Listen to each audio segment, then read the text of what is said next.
Thank you, everyone, for joining us today. Over my 20 years of diplomatic work focused on promoting international religious freedom and the rights of religious minorities, I've seen a real need time and time again for greater religious literacy, the basic awareness about one's own beliefs, a understanding of the beliefs of one's neighbors, and a recognition of the shared values across different beliefs. And we need this now more than ever because everyone is everywhere.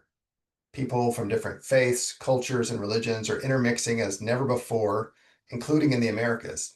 And so, in this time of increasing social hostility, religious literacy is an overlooked approach to promoting positive pluralism and strengthening religious freedom around the world and across Latin America. That's what we think, and that's what we want to discuss today and learn more about.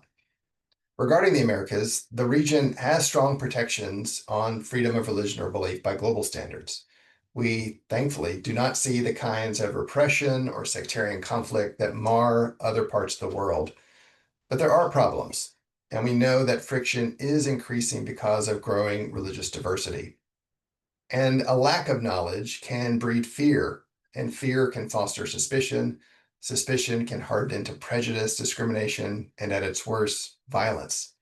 So religious illiteracy has consequences. And if we want to prevent persecution, we must establish a foundation of religious literacy, which is more than knowing facts or trivia about different faiths. It's a fundamental civic competency.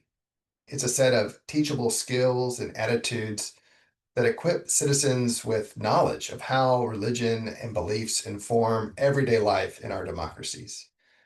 And religious literacy reinforces a citizen's ability to discern when and how religion intersects with social, political, and cultural life. And as I've explored this concept, I've seen its value for both North and South America in our own country here and elsewhere. And my comments will be drawing from the scholarship from others, which Emily will provide in the chat. But from what I've seen and what I've learned is how religious literacy matters on multiple levels. First, for young people, I'm the son of teachers from rural Kentucky here in the US, and I've seen the power of education to transform lives.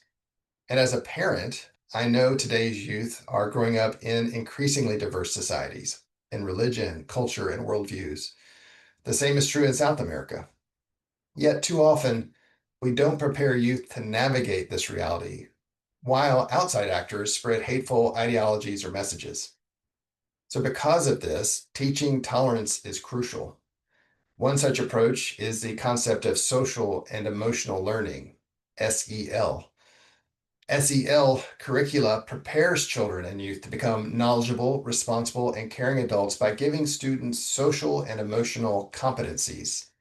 This helps them understand, manage, and engage the social and emotional aspects of their life, which in turn helps them successfully navigate increasingly complex societies. As one educator wrote, SEL is, quote, a different way of being smart, end quote.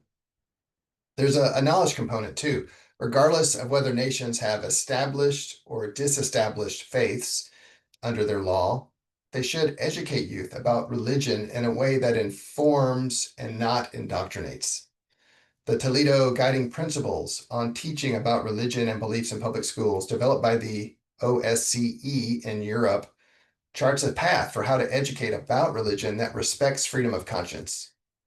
The guidelines emphasize, quote, although a deeper understanding of religions will not automatically lead to greater tolerance and respect, ignorance increases the likelihood of misunderstanding, stereotyping, and conflict, end quote. And the report, thankfully, is available in both English and Spanish. So schools and educators have a vital role to play here, but so do professionals. Religious literacy cannot end at the school door. Journalists influence the way the public understands minority faith communities. Lawyers and judges interpret laws that touch on religious practices. Doctors and nurses treat patients whose medical decisions are often shaped by deeply held beliefs. Business leaders manage increasingly diverse workforces, and policymakers make decisions in contexts where religious communities are active stakeholders. And in each of these cases, literacy, or the lack of it, really matters. Without religious literacy, we risk misunderstanding and even unintended violation of rights. But with religious literacy, we create opportunities for collaboration, respect, and solidarity. So in a very real way, religious literacy promotes relationships. As scholars have noted, quote, religious literacy can foster an ecosystem that promotes the public understanding of religion in all sectors of society. It is the responsibility of schools to give students the skills and knowledge, but also the civic duty of adults to view religious literacy as a civic competency in a democratic society, end quote. So religious literacy promotes and protects religious freedom or belief for everyone. And this brings us to a larger framework that I hope will guide our discussion today, the idea of covenantal pluralism.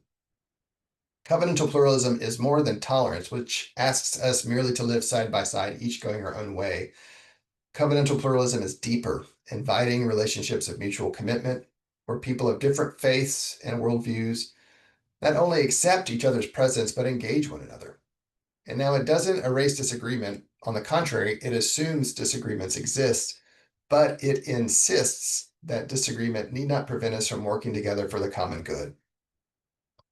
If Latin America can foster societies valuing peaceful pluralism, it will help avoid persecution seen elsewhere while also modeling something hopeful. And that's why I'm so grateful for our three distinguished experts today from across the region. Their insights will help us think concretely about how religious literacy can take root in practice. And to guide our conversation after the presentations, I propose a few questions. First, how can youth be equipped with tools of religious literacy that strengthen pluralism while respecting freedom of conscience and religion? Second, what practical methods, whether in journalism, law, education, or public service, can help professionals navigate religious differences in constructive ways? And lastly, where are the risks in the region? And conversely, where do you see examples of literacy and engagement building trust?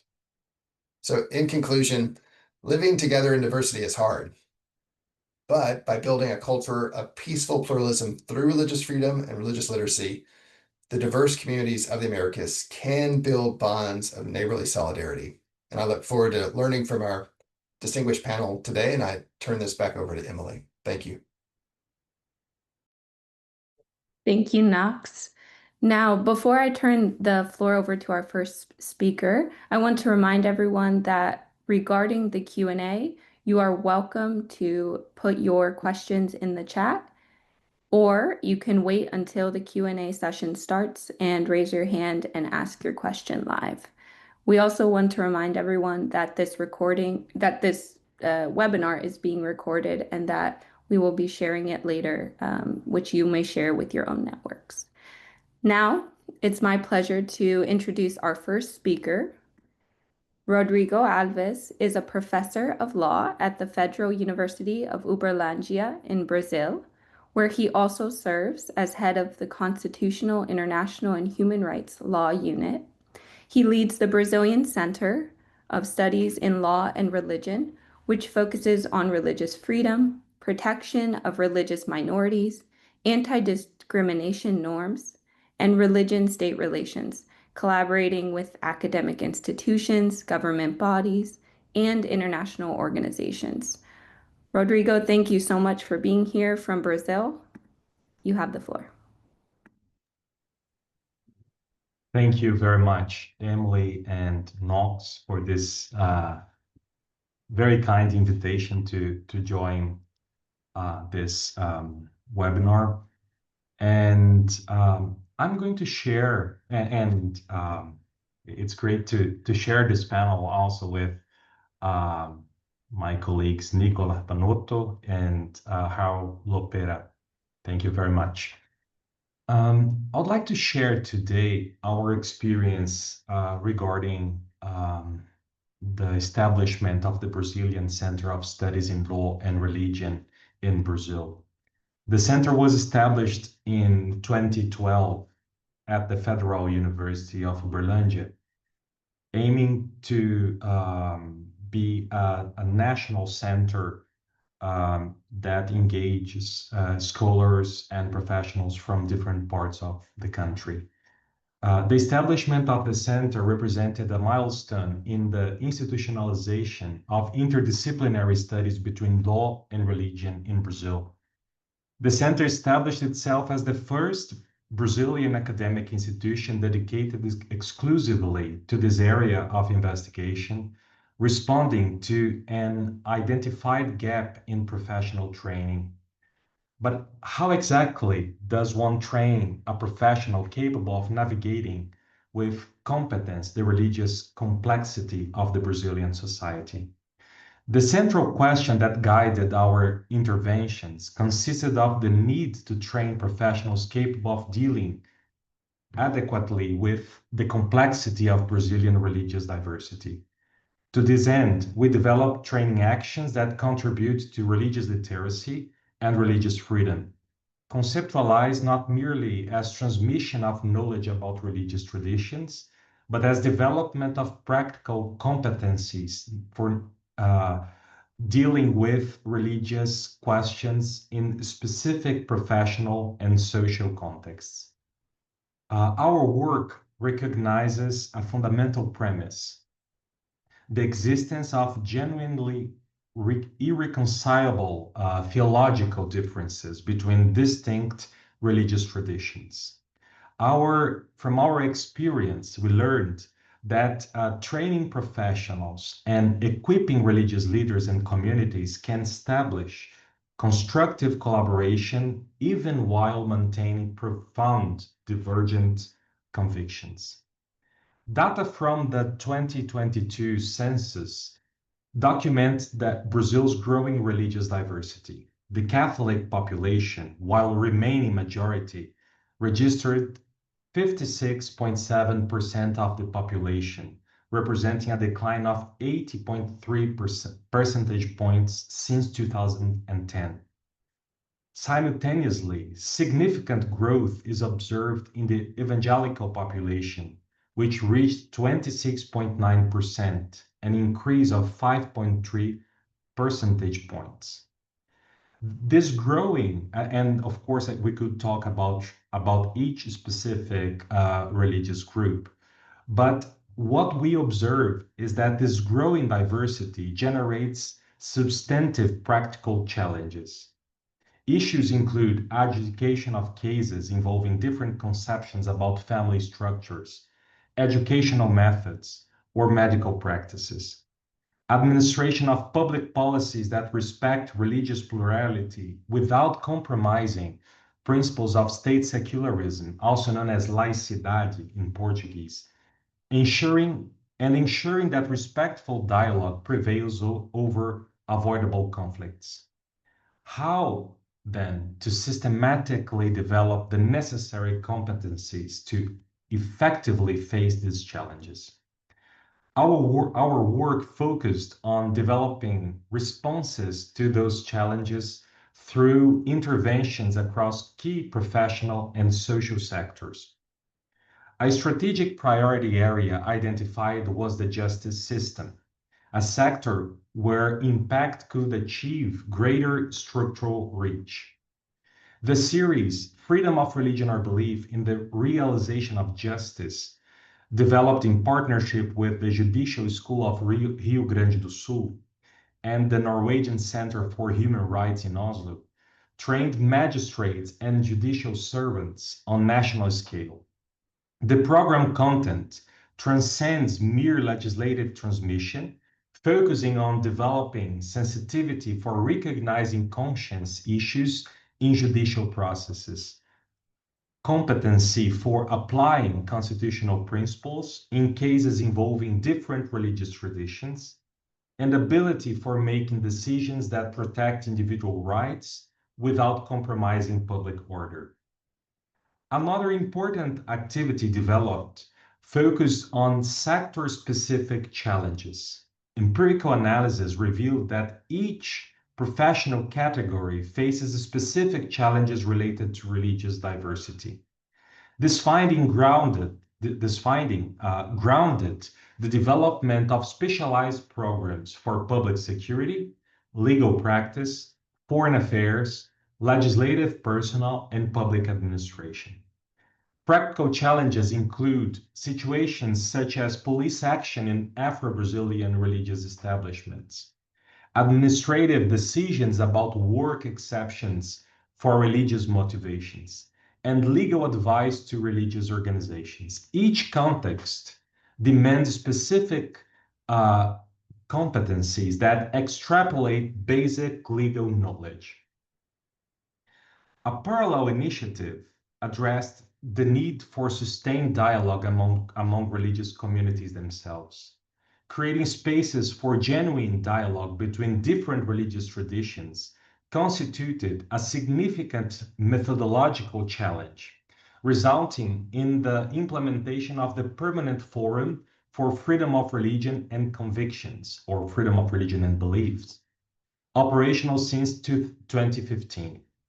The forum adopts a methodology that avoids seeking artificial consensus.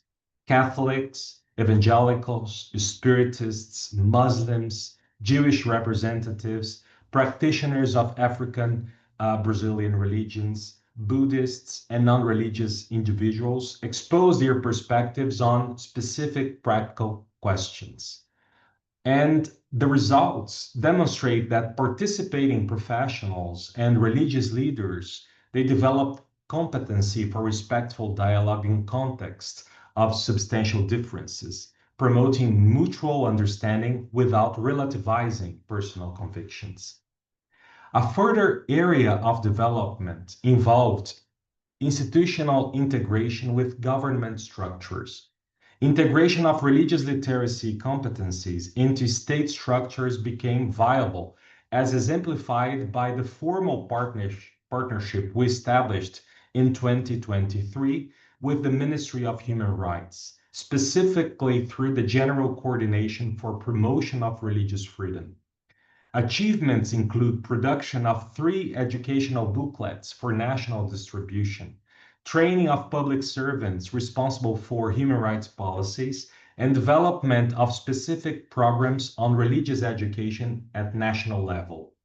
The Brazilian state now has official materials that integrate religious literacy competencies and religious freedom issues into administrative guidelines. Another significant development involved international engagement platforms. Global relevance of this approach was confirmed by acting as local partners of the G20 Interfaith Forum in Brasilia from December 2023 to November 2024. Religious literacy was established as one of the global priority areas of the event in Brasilia. The summit took place in August 2024, indicating that the Brazilian experience achieved recognition as a relevant contribution to international challenges. Organization of 2 Brazilian symposia on religious freedom in partnership with Brigham Young University brought together more than 100 experts. Participation of European, North American, and Latin American academics evidences international interest in the Brazilian approach to religious literacy. The evaluation of these diverse activities allows for assessment of outcomes and impacts. Evaluation of 13 years of activities allows identification of some observable results. Participants report greater confidence for handling complex religious questions in their respective professional contexts. Growing interest from different professional sectors in the theme suggests recognition of the relevance of those competencies. Demand indicates sustained demand for this kind of training activities. Due to time limitations, I would just like to conclude that, of course, we have several challenges and opportunities ahead of us. Sustainability and expansion of these programs depend on a continued institutional commitments. Development of more sophisticated methodologies for measuring long-term social impact also becomes necessary. From these 13 years of experience, we recognize that religious literacy can be developed, taught, and transform the quality of professional engagement with religious diversity. In a national context characterized by plurality, such as Brazil's experience, this kind of training activities and interfaith dialogue initiatives, and why not adopting the concept of covenantal pluralism interventions.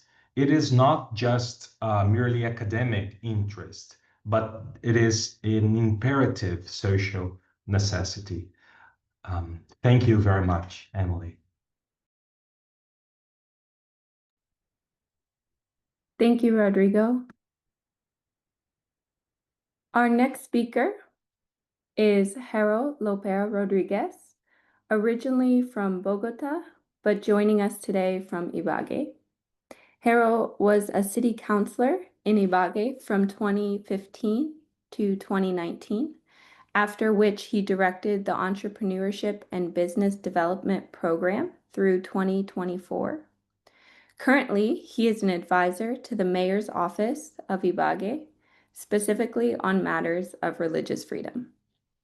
Very briefly, because we are grateful to have a local government perspective here to complement the other presenters, I want to emphasize that his effort with religious freedom has focused specifically on implementing public policy on religious freedom and worship in his municipality, raising awareness about defending and promoting the right, and strengthening and raising the profile of religious leaders as key players in transforming the social fabric of Ibagué.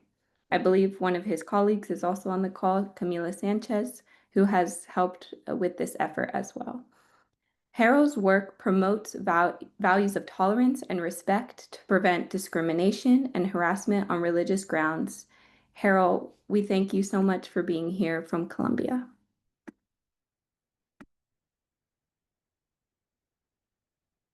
Okay, thank you, Emily, and it's very important to be here, and I really thank you for University of Aberdeen. It's a great opportunity to share with us all the experience and the action that we have developed to allow people know how it's important religious freedom in the community. To avoid misunderstanding, I prefer to speak in Spanish. So I'm going to share with us my presentation, my slides. So please just give me a second.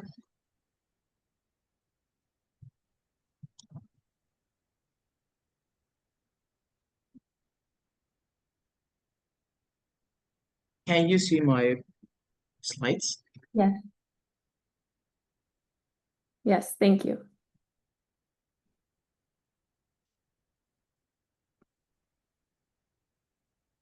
Perfecto. Nosotros en Colombia consideramos que la alfabetización religiosa es una gran estrategia, pero por supuesto es una puerta importante que permitirá que la sociedad en general pueda conocer la importancia del sector religioso y por supuesto de la religión para la construcción de un tejido social importante. Desde el municipio de Ibagué, del departamento del Tolima, se ha venido desarrollando en todo el departamento una integración entre los diferentes líderes religiosos, las alcaldías y las gobernaciones, para lograr que que el marco normativo que existe en Colombia en relación con la libertad religiosa pueda realmente ser efectivo. Nosotros consideramos que la laicidad positiva, entendida como esa articulación que pueda existir dentro de las entidades religiosas, y el Estado es el que realmente garantizará que la libertad religiosa pueda ser tolerada, pueda ser respetada y pueda ser aceptada en todos los niveles de la sociedad. Esta laicidad positiva nos ha permitido generar esfuerzos, aunar esfuerzos y generar acciones en beneficio de la sociedad, no solamente desde el esfuerzo de la entidad pública, sino también articulación con las diferentes religiones que tenemos en nuestro país, específicamente hablando también en el departamento del Tolima. El marco normativo en Colombia ha venido creciendo de manera importante, pues desde la Constitución Política de 1991 que realmente permite que existe la libertad religiosa en Colombia. Posteriormente viene la política pública nacional de libertad religiosa y a partir de ese momento los diferentes municipios en Colombia han empezado a generar políticas públicas, documentos que ayudan, que permita durante aproximadamente 10 años generar acciones en concreto para lograr asimismo que la libertad religiosa pueda constituirse como un eje fundamental dentro de la sociedad. Nosotros en la ciudad de Ibagué, pues como lo manifestaba Emily, hemos venido desarrollando la implementación de la política pública de libertad religiosa, que pues como su objetivo general lo ha manifestado es promover el reconocimiento del sector religioso y lograr que existan garantías para ese ejercicio efectivo del derecho de libertad religiosa y de culto en Colombia. Logramos esto pues a través de la promoción y apropiación de diferentes estrategias que consoliden a nuestra ciudad como una ciudad que previene y reduce todas las posibilidades de vulneraciones y consideraciones con una cultura eh, participativa y respetuosa y también que promueva la labor social y el fortalecimiento de la labor social. Se logra a través de diferentes estrategias enfocándonos específicamente en tres temas importantes, lo es la promoción, la protección y el fortalecimiento. Queremos llevar el proceso de alfabetización no solamente desde el componente teórico, sino también lograr impactar de manera directa en las comunidades, es lograr llegar a las diferentes personas, personalidades que tienen injerencia en la toma de decisiones en las diferentes entidades, tanto públicas como privadas. Se logra a través de talleres, capacitaciones, trabajando también con los diferentes medios de comunicación que existen en nuestra ciudad, logrando que a través de las redes sociales también se difunda la libertad religiosa y generando asistencias técnicas personalizadas a los líderes religiosos. Los líderes religiosos también requieren esa alfabetización respecto de la normatividad, de los derechos y de los deberes que también que les entrega o les otorga la ley. Hemos visto también que en este proceso de transición desde 1991 a 2025 ya aún existe algo de desconocimiento del sector religioso respecto de sus derechos y de lo que significa la libertad religiosa y cómo esta libertad religiosa puede proteger la realización de los diferentes cultos y evitar la discriminación y el hostigamiento que existe en Latinoamérica. Por ello, realizamos diferentes asesorías a los líderes religiosos eh, en concernientes a los casos de discriminación y hostigamiento y cuál puede ser la ruta que ellos pueden seguir para evitar y, por supuesto, proteger ese derecho fundamental en Colombia. También es importante que los líderes religiosos puedan generar o tener un conocimiento respecto de aquellas leyes que les permiten a ellos construir sus templos de acuerdo al uso de suelo que tienen en nuestra ciudad, lo que permitirá, por supuesto, que la libertad religiosa pueda realizarse sin ningún tipo de discriminación y hostigamiento. La sociedad civil Los líderes sociales, los líderes comunitarios, también han sido actores fundamentales para nosotros en el proceso de alfabetización. La enseñanza de la libertad religiosa, la enseñanza de este derecho fundamental, eh, lograr, por supuesto, generar en los diferentes líderes sociales, políticos y comunitarios el conocimiento de la existencia de la diversidad y el pluralismo religioso ha sido una tarea importante para generar el respeto y la tolerancia en la sociedad. Eh, También, por supuesto, los funcionarios públicos son actores importantes para prevenir la discriminación, la restricción de los derechos por motivo de una diferencia en la religión o la fe o la convicción que un actor de la sociedad civil pueda tener. Por ello hemos venido haciendo diferentes asistencias y capacitaciones a funcionarios públicos, lo que nos ha permitido generar un proceso de concientización, de generar conciencia y sensibilización respecto a este derecho fundamental.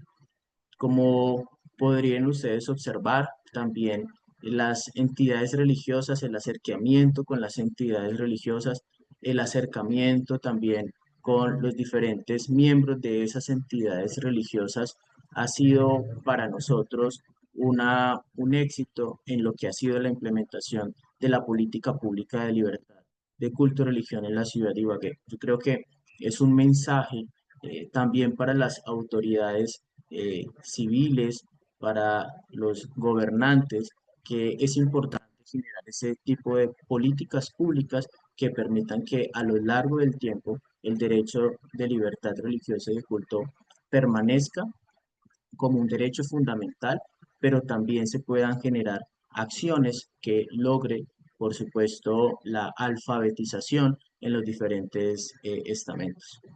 En las instituciones educativas del 2023 al 2025, en los grados de noveno, décimo y once, han sido en los cuales nos hemos enfocado para realizar un proceso de a lo largo pues, de estos años. Más de 506 en la ciudad de Ibagué estudiantes han recibido alfabetización en materia de libertad religiosa. Esta alfabetización ha permitido romper paradigmas. Esta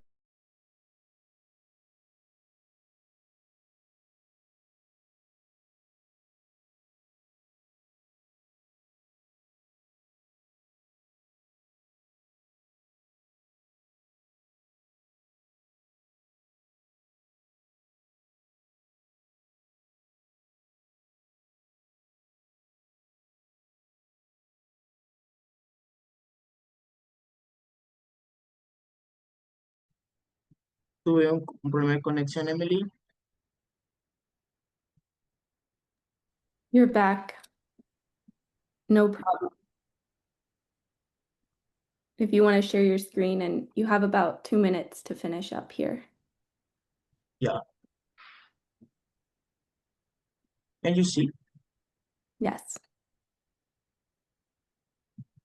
Ok, y por último, también en los docentes, rectores, directores de cursos, hemos logrado también generar ese proceso de alfabetización y concientización para que ellos nos ayuden a generar desde la educación en religión, en éticas y valores, lo que significa la libertad religiosa. Y por último, eh, esto es un mensaje respecto de las diferentes oportunidades que se tienen en materia de generar cooperación entre el sector religioso.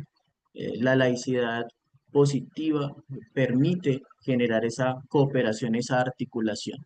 No es solamente dos entidades, el sector religioso y la entidad pública por separado, sino que a través de la formulación de políticas públicas y programas se pueda generar procesos de cooperación para trabajar de manera articulada con las entidades religiosas en búsqueda de generar proyectos y programas de impacto social.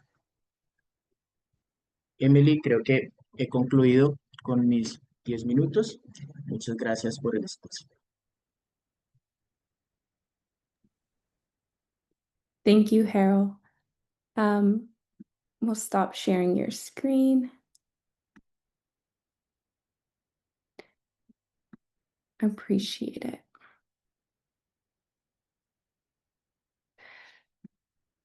Okay, our final speaker for today is Nicolás Esteban Panoto. Nicolás is an Argentine activist and researcher holding a degree in theology, a master's in social and political anthropology, and a doctorate in social sciences. He is a postdoctoral researcher at the University Arturo Prat in Chile and a professor at the Theological Community of Chile. He is also the author of several books on religion and the public sphere, political theology, and post-colonialism. Many of you know his work as director of Otros Cruces, an organization that promotes and studies the various intersections between religion and politics in the public sphere from a human rights perspective and with the aim of contributing to democratic coexistence. Nicolás, thank you for being here. Muchas gracias, Emily. I can put my camera. Oh, there we go. Ahí está. Bueno, también voy a hacer mi presentación en español. Em, bueno, muchas gracias a Emily, a Nox, por habilitar este espacio, por su trabajo comprometido, eh, en abrir estos espacios plurales de diversidad, y de intercambio. Así que muchas gracias, Emily y Nox, por esta oportunidad y por esta invitación. Bueno, en mi caso quiero compartir algunas experiencias concretas de trabajo con la organización que dirijo, Otros Cruces, que como bien dijo Emily, es una organización que precisamente este año cumple 15 años, y ha estado comprometida en un proceso de trabajo inicialmente más enfocado a sectores religiosos, estableciendo diálogos con el espacio público y luego con el tiempo, en los últimos 8 o 9 años, hemos tenido un foco particular en trabajar con organizaciones de sociedad civil específicamente, en cómo analizar, estudiar, construir colectivamente algunas estrategias de trabajo en referencia al mundo religioso, su vinculación con el espacio público y los diferentes temas que tienen que ver con libertad religiosa, discriminación religiosa, laicidad, etcétera, ¿sí? Y bueno, en nuestra experiencia con Otros Cruces, y en específico el tema que tiene que ver con alfabetización religiosa. Hemos estado involucrados en varios ámbitos, pero me gustaría enfocar en 3 ámbitos que nos han planteado varios retos y oportunidades en esta área en particular. La primera tiene que ver con organizaciones de la sociedad civil que están enfocadas en temas de derechos humanos en diversas perspectivas. Y bueno, este sector ha mostrado una notable, por un lado, interés por el campo de lo religioso, pero a su vez también una carencia en conocimientos sobre el fenómeno religioso en general, y en muchos casos incluso se mantiene algunos prejuicios y resistencias frente a las expresiones de fe, ¿no? Las organizaciones de sociedad civil suelen asociar religión con una institucionalidad rígida o con conservadurismo o con instituciones cerradas, lo que puede llevar, o lo que lleva inevitablemente a invisibilizar su diversidad interna y su aporte también a los derechos humanos. Esto se traduce en una ausencia de diálogo sobre libertad religiosa y en un abordaje limitado a la laicidad, pero como principio excluyente, es decir, una mirada, no un tipo de laicidad abierta o pluralista como Harold recién nos planteaba, sino un concepto de laicidad donde se confunde la necesaria distinción entre iglesia y Estado con la distinción entre religión y espacio público, ¿no? Entonces nos hemos encontrado con este desafío, donde vemos que este concepto de laicidad no permite explorar los matices, hacia dentro del mundo religioso, como también sus vínculos con los derechos fundamentales. Otro ámbito de trabajo ha sido las oficinas de asuntos religiosos del Estado. Hemos acompañado como organización procesos de asesoría en diversas oficinas gubernamentales en países como México, Chile y Brasil. Y en estos espacios el desafío principal es cómo articular políticas públicas que reconozcan la pluralidad religiosa sin vulnerar el carácter laico del Estado. Los funcionarios y las funcionarias muchas veces nos hemos encontrado con que suelen desconocer la diversidad interna de las comunidades de fe y carecen de herramientas para relacionarse más allá de los marcos formales de inscripción y los marcos más reconocidos en el ámbito de la teoría política o las políticas públicas en términos tradicionales. En este sentido, hemos visto que es necesario ampliar la comprensión del fenómeno religioso para lograr vínculos más colaborativos y representativos. Y el tercer ámbito de trabajo ha sido el Sistema Interamericano de Derechos Humanos, y en este escenario agrega una complejidad mayor, ya que intervienen múltiples actores: misiones diplomáticas, sociedad civil, oficinas internas, líderes religiosos, entre otros. Los debates sobre libertad religiosa tienden a quedar atrapados en marcos generales sin una definición profunda y contextualizada, ya que una de las mayores preocupaciones en el sistema interamericano es encontrar formas en que la libertad religiosa se vincula o no obstaculiza el desarrollo de otros derechos.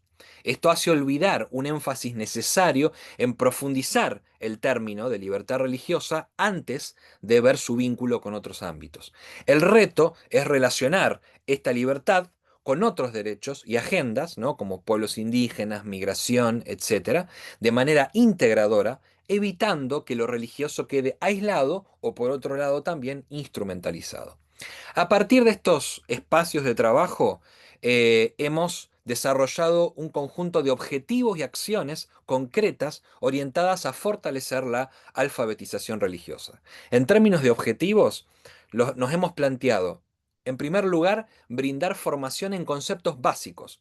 ¿Qué es religión? ¿Qué es espiritualidad? ¿Qué son las creencias? ¿Qué es la libertad religiosa? La laicidad, secularización, diversidad cultural y religiosa. Nos hemos enfocado y hemos visto una gran necesidad en una redefinición de estos conceptos básicos para a partir de ahí habilitar otras prácticas. En segundo lugar, introducir categorías transversales como discriminación, interseccionalidad y la relación entre religión y cultura para que nos permitan profundizar en estos términos.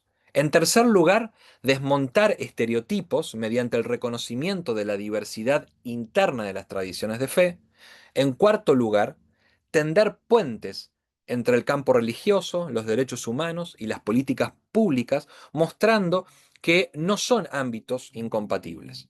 En quinto lugar, crear espacios de encuentro entre representantes religiosos, sociedad civil y actores estatales para generar confianza y diálogo. Y en sexto lugar, identificar y difundir herramientas jurídicas y políticas que fortalezcan las garantías del pluralismo religioso y la inclusión de agendas públicas.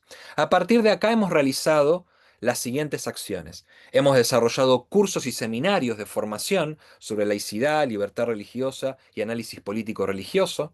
Hemos realizado talleres de comunicación para la construcción de narrativas positivas que visibilicen el aporte de las religiones a la democracia y la cohesión social. El tema comunicativo que decía Knox al inicio, para nosotros ha sido fundamental. Cómo se crean narrativas en el espacio público positivas sobre el rol fundamental de lo religioso.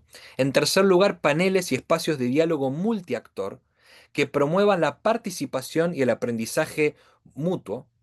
En cuarto lugar, hemos hecho también mesas temáticas sobre religión y su relación con ciertos temas urgentes o contingentes, como el tema de medio ambiente, educación, migración, justicia social, entre otros.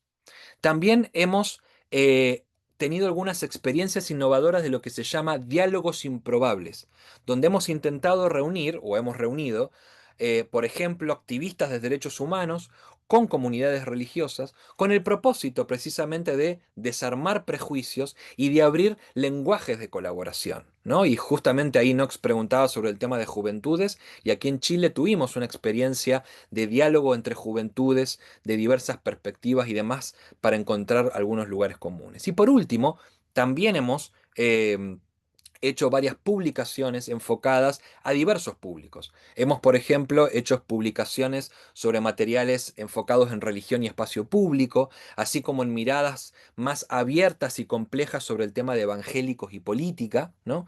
También hemos publicado materiales que dan testimonios sobre nuevas narrativas y formas de vivir la fe desde otras, o sea, experiencias concretas de personas concretas que cuenten su experiencia de cómo viven la fe en relación con otros ámbitos. Y por último, también hemos hecho algunos materiales sobre buenas prácticas, por ejemplo, del trabajo de asesoría que hemos hecho con la Dirección de Asuntos Religiosos en México. Y para terminar, a partir de estas experiencias, quiero dejar para debatir dos desafíos que me parece que tenemos en América Latina. En primer lugar, con respecto a sociedad civil, necesitamos seguir trabajando en esta vinculación entre laicidad y libertad religiosa. Esto sigue siendo una tensión permanente. En espacios de sociedad civil donde se aborda una visión de laicidad estricta, se evita hablar de libertad religiosa desde el prejuicio de la inclusión de voces religiosas. Y por otro lado, en ámbitos donde se discute el tema de libertad religiosa, los desafíos de la laicidad en la región se evita abordar por las tensiones que genera en ciertos grupos cristianos.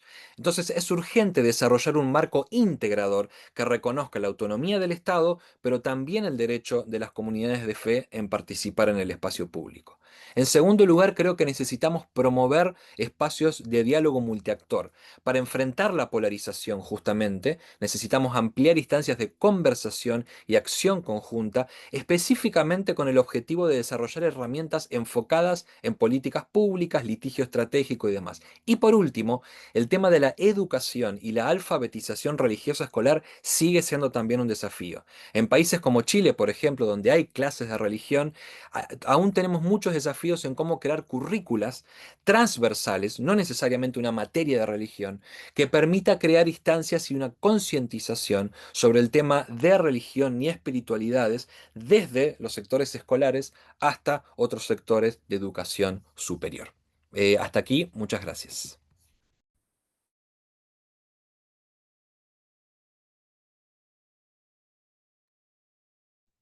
Thank you so much, Nicolas, and thank you, Rodrigo, Harold, for your comments, for your perspectives. It's a unique group that we have here, as each of you cover different thematic areas in Latin America and come from different perspectives, but together they offer us a good starting point to this conversation. Just to follow, Nicolas, what you sort of ended with there, talking about figuring out how to articulate public policy well without compromising the secularity of the state. Can you just unpack that a little more? You know, secularism, laicidad, laicismo, these are difficult terms for people across Latin America, for people in the United States to really understand how that dynamic is in Latin America. So could you just offer us some comments on that, and then just how have you seen public policy work in that way? Bueno, en ese sentido creo que es importante bueno, hay que hacer primero un concepto de revisión de términos, ¿no? O sea, hay que hacer un trabajo en cómo se concibe la laicidad. Por eso decía cómo se confunde división de iglesia y Estado con división o relación entre religión y espacio público. En la América Latina se suele confundir estos elementos, y necesitamos hacer una formación de que son dos cosas distintas. Es más, necesitamos división de iglesia y Estado para que haya un mejor vínculo entre Estado y religiones. En segundo lugar, en América Latina necesitamos todavía profundizar prácticas de laicidad. sea, hablamos de laicidad como principio, pero las iglesias cristianas y especialmente la Iglesia Católica sigue teniendo demasiado peso en elementos fundamentales más allá de lo religioso. Discusiones de políticas públicas, en temas de comunicación, incluso de posicionamiento, ¿no? Entonces, hay que hacer un trabajo de profundización de la laicidad. Y en tercer lugar, creo que es importante cómo integrar el tema de la pluralidad religiosa en los diversos ámbitos del Estado, en este caso, al hablar de laicidad. Y me refiero específicamente a dos elementos. En primer lugar, cómo se convoca desde el Estado a la diversidad de voces religiosas, no solamente a ciertos espacios de liderazgo o cuerpos de autoridad religiosa o eclesial, sino a los diversas trabajos o direcciones del Estado, cómo se invita al campo religioso. Por ejemplo, en Chile, con otros cruces hemos trabajado, perdón, con México, perdón, hemos trabajado en cómo se vincula la Dirección de Asuntos Religiosos con la Secretaría de Derechos Humanos, para en ambos ámbitos invitar al mundo religioso a que participe. Y en segundo lugar, otro tema fundamental es la promoción de y sensibilización desde el Estado sobre el pluralismo religioso. Más allá, como decía Knox, de lo folclórico, entre comillas, de informar la diversidad de creencias religiosas, sino en cómo la diversidad se vincula con los asuntos públicos y también no tanto sus fechas especiales, por ejemplo, de festividad, sino como prácticas concretas en que las religiones aportan al espacio público.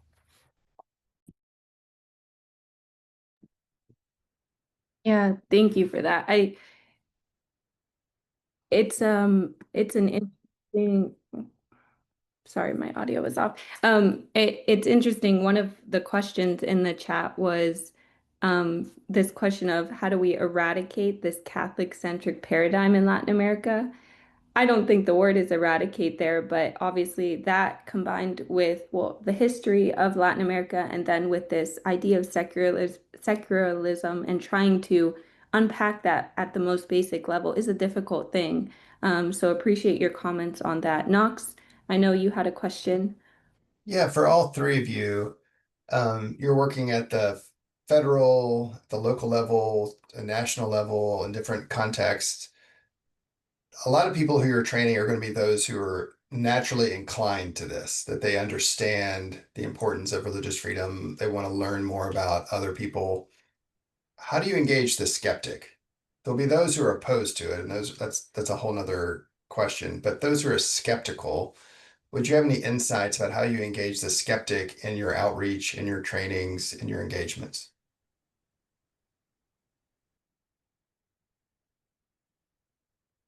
Rodrigo, perhaps, would you like to start?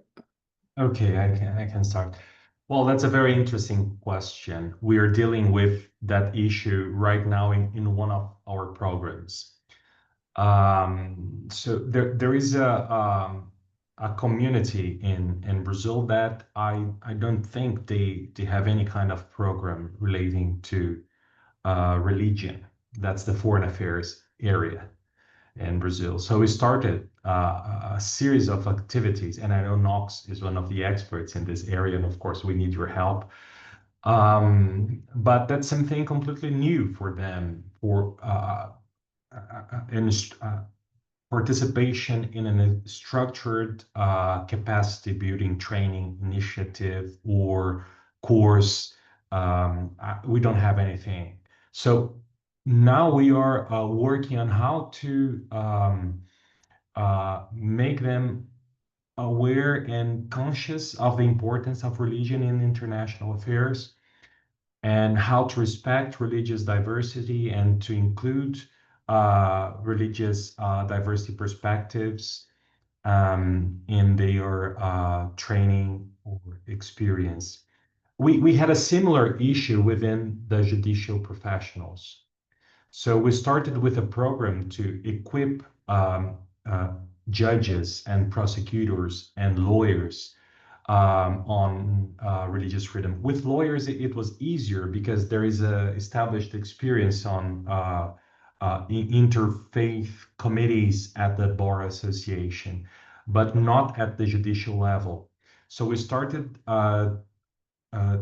providing basic training activities for judges and prosecutors, establishing dialogues with judicial schools. So we have continuing educational programs for judges in Brazil. So we started contacting those schools and talking about the importance of the issue, the tensions that we have in the country. So we reached the national level and we developed the curriculum for the National School of Judges at the Superior Court of Justice on religious issues.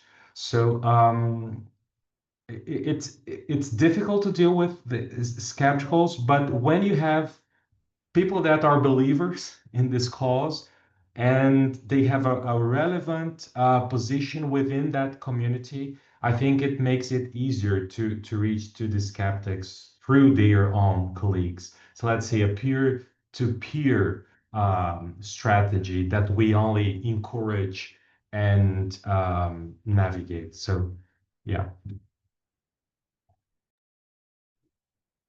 Harold, if you have a more local perspective on this. Perfecto, es una pregunta muy interesante. Creo que el escepticismo y las dificultades generan muchas barreras. Esa diferencia entre opiniones o el arraigo respecto de alguna creencia ha generado obstáculos de pronto en la realización de diferentes actividades, pero lo que hemos intentado siempre realizar es el trabajo desde el derecho fundamental de libertad religiosa que todos pueden tener. Creo que el proceso también de generación de confianza en los actores respecto de las políticas públicas, de las acciones, también ha sido fundamental en lograr de alguna manera hacer o interiorizar este proceso de alfabetización en las comunidades. Eh, Creo que las buenas prácticas y los ejemplos que hemos intentado mostrar respecto de los avances que se han venido desarrollando también en otras ciudades o en otros países, también han traído o han caído muy bien en las comunidades. Creo que hay algunas dificultades más en en las comunidades o en lo oficial, todo en lo público, en las entidades públicas, se logra también obtener, digamos, algún proceso de generación de obstáculos respecto de por qué lograr políticas públicas a favor de la libertad religiosa cuando en Colombia, por ejemplo, desde 1985 hasta 1991 una religión oficial. A pesar de que han transcurrido varios años, aún sigue ese concepto respecto de una única religión, pero ha sido un proceso continuo de sensibilización, de demostrar que existen esos derechos fundamentales en cada ser, en cada individuo, que deben ser respetados. Creo que también la generación de un nuevo marco normativo en Colombia ha permitido también que poco a poco se vaya haciendo procesos de sensibilización, de tolerancia y aceptación respecto del auge, por así decirlo, del crecimiento de esos nuevos conceptos de religión que existen en Colombia. Eh, la confianza, las buenas prácticas y tratar desde el derecho fundamental son principios importantes que permiten que eh, esos arraigos pues vayan poco a poco siendo un poco menos lesivos para todo lo que corresponde a la alfabetización de la libertad religiosa en Colombia. Muy bien, Nicolás. Sí, a ver, con respecto al escepticismo con el tema religioso, yo diría que tiene dos fuentes fundamentales. En primer lugar es la falta de conocimiento sobre el otro, ¿no? Y en segundo lugar el prejuicio. Y me parece que estos dos temas son fundamentales para trabajar. Entonces, para ello, al menos desde lo que compartí, hay dos cosas que hemos hecho, como otros cruces también y en otros ámbitos. En primer lugar, construir espacios de encuentro, ¿no? Para romper esa falta de conocimiento, de conocer al otro. Muchos de los problemas que tenemos de este escepticismo tienen que ver porque se habla sin conocer, sin haber dialogado, sin haber intercambiado con otros espacios, en este caso religiosos. Entonces hay que crear espacios de diálogo, de encuentro específico. Y a partir de metodologías, Rodrigo lo dijo en un momento, es muy importante pensar en metodologías de diálogo, no simplemente sentarnos a dar como exposiciones o a hablar de qué piensa cada uno y cada una, sino preguntas comunes que desafíen a cada una de las voces y que haya un real intercambio. Entonces, metodologías de diálogo profundo, en primer lugar, y en segundo lugar, que tiene que ver con estos espacios de diálogo, pero es enfrentar las causas. Esto no tiene que ver solamente con falta de información. Esto tiene que ver con cosas más profundas. Si vemos las causas del escepticismo, en sociedad civil tiene que ver con las resistencias con sectores religiosos, porque los sectores religiosos a veces se oponen a sus agendas. En el Estado, muchas veces encontramos en funcionarios públicos miedo de cómo abordar el tema porque no quieren crear una conflicto social. Y en el caso de los académicos y académicas hay muchos prejuicios. Entonces vemos que en el fondo no tiene que ver simplemente con información, tiene que ver con cuestiones mucho más profundas de posicionamientos, de comprensiones históricas, de cuestiones afectivas incluso. Por eso en estos espacios es fundamental sentarnos con los diferentes espacios y preguntar, ¿qué piensas de lo religioso? ¿Cuáles son tus temores? ¿Cuáles son tus miedos? ¿Cuáles son tus prejuicios? ¿Qué es lo que pensás para desde allí hacer un espacio para dialogar y enfrentar? Entonces, no es solamente, en este caso, los académicos, hablar de una definición amplia de laicidad o de libertad religiosa, ¿no? Hay que ir más profundo para que esas reconceptualizaciones puedan lograr una mayor raíz en la práctica. Great, thank you so much. We are a little over time. We're going to do one more question. We were talking a lot about sort of training with judges, with civil servants, Nicolas with civil society. But I wanted to just switch directions very briefly to end with Nicolas. You mentioned the inter-American system. You mentioned sort of the power in an intersectional approach, or even just thinking about religious freedom as it relates to other rights, that it is not, something that is against other rights, but really it works together to protect various rights. And so I wanted to ask each of you from your perspectives, just engaging with a multilateral body like the OAS, what have you seen as the challenges to an approach like this? As well as the benefits. So I'm asking this, I see one of our participants is the Brazilian representative to the Brazilian mission. She is Larissa Lancome. She is very engaged on the issue of religious freedom. We're grateful she's here. And I think just offering your perspectives on engaging more with the OAS, with the Inter-American system as it relates to religious literacy and why it's important, these different approaches, but also what are some challenges that you have seen. I'll start, Nicolas. I know you have done work like this with OAS. I'll start with that. Larissa, I see that your hand is up. If you would like to speak, you're welcome to. Or if you're just saying hi, we're glad you're here.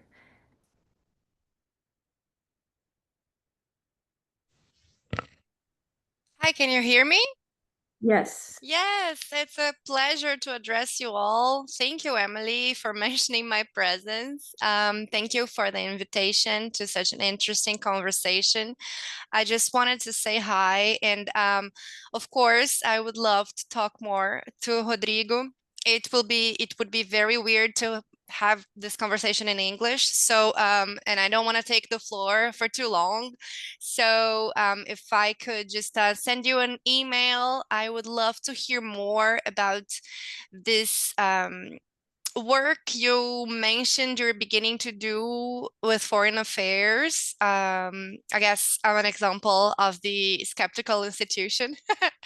And I just would like to learn more about what you've been discussing and how you've been approaching this issue. That was all. Thank you very much, Emily Knox, and it was a pleasure to be here today. Thank you, Larissa. Great to see you. Nicolás, did you have a Sí. comment about the Inter-American System? Sí, dos cositas nada más. Por un lado, me parece que, por ejemplo, en el marco del sistema interamericano, todo el debate que surgió a partir del último informe de libertad religiosa en la Comisión Interamericana de Derechos Humanos, creo que ahí nos da muchas pistas, ¿no? Para cosas que trabajar. Ha sido un informe que ha sido acogido de diversas maneras. Creo que muestra las carencias todavía que hay en el sistema interamericano del abordaje de este tema. Entonces, creo que a partir de ahí, una de las lecciones que quedó con ese informe, por un lado, es que hace falta profundizar sobre el concepto amplio de libertad religiosa antes de ir a los tipos de vínculo, ¿no? Un poco en eso cuando expuse me refería a eso, ¿no? En lo personal me gusta mucho como el informe como punto de partida, pero creo que falta mucho para trabajar en eso, en una mejor definición de los estándares de libertad religiosa para desde allí poder tener un mejor diálogo con otro tipo de derechos. Y en segundo lugar, a ver, a veces creo que en el sistema interamericano los debates de derechos han avanzado mucho en varios elementos y de libertad religiosa queda atrás, ¿no? Por ejemplo, el abordaje de interseccionalidad o el abordaje propio de derechos humanos y todos los debates de estándares han avanzado, hay muchos términos, hay muchos documentos y demás, pero de libertad religiosa sigue quedando atrás. Yo creo que ahí tenemos dos desafíos. Por un lado, mi temor, y no solamente en el sistema interamericano, sino en toda América Latina, es que siempre libertad religiosa se trabaja desde una perspectiva demasiado exclusivista.